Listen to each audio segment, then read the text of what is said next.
Hey guys, so here we are with our week 2 emergency recall training session. It's definitely different than week 1, so be sure to pay attention because the instructions are different. We are still going to do it inside unless your dog's having some difficulty with the sound of the whistle inside. You can move to a safe place outside like your patio, a sunroom, a fenced-in backyard. The key is that you don't want the dog to be distracted. But we're changing things up. So week 1 we had where we simply were pairing a sound with canned food. That's all we were doing. We weren't teaching anything. Well, this week what we want to do is we want to look for that head response of, oh, the whistle means something. So what you want is for your dog not to be focused right in on you like they were in week 1.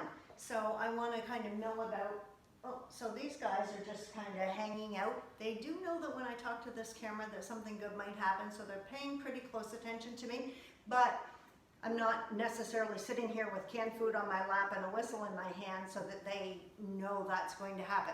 So how we go about this is we take our canned food out, our Tupperware out of our fridge, and you just leave it on the counter for a while because they might zone in on you or pay attention when they see it come out of the fridge. So just leave it on the counter for a while with your whistle casually in your pocket or wherever you want to keep it. And then later in the day, or in a half hour or whatever, I just want you to walk by, blow your whistle when they're in the same room, but not necessarily paying attention. So like Reggie's just puttering around, and this would be a good time for me to do that. What I'm looking for is a response that, oh, she blew the whistle. They're not going to know to run to you because we haven't trained that yet. I'm not saying they won't, they may run to you. But if they don't, it's okay. What I want you to do is say yes. So mark them turning their head and looking at you, and run over and grab your Tupperware and reward them. You're only going to do this twice a day and only with one whistle blow. So sometime throughout the day and maybe sometime throughout the evening, they get one whistle. As soon as they turn and look at you, yes, you mark the behavior, you run and get your Tupperware. I'm going to demonstrate this.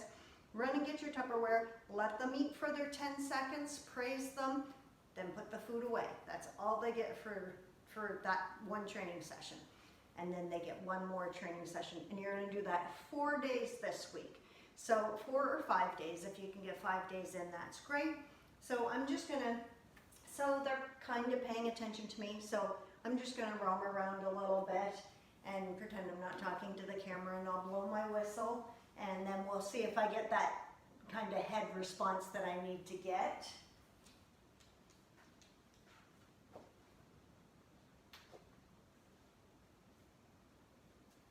Well, apparently I've got a little shadow behind me. Oops, wrong end.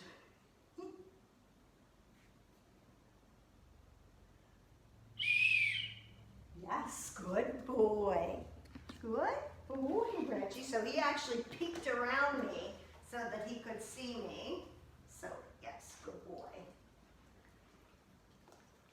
So you can tell I haven't, good boys, really been doing the training with Sonny, because he didn't even really know that he was supposed to get off the couch and come towards me when he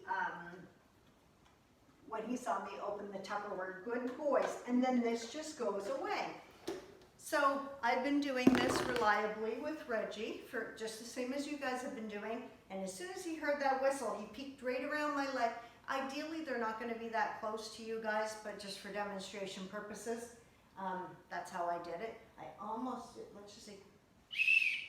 Yes, good boy. Again, he peeked around again. I was trying to get him when he was paying attention to his brother.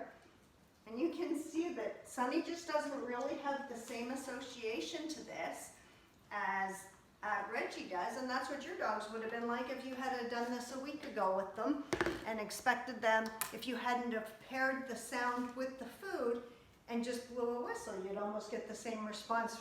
Sonny just doesn't quite get that I've paired those two things together and that whistle means a great thing. So I can't wait to see what happens with your guys this week. Ideally, you would do this maybe when your dog's just relaxing on the couch and you're just kind of puttering around so that they're not as focused on you. So let me know how you make out, and post your videos if you would like. And if you have any questions, ask.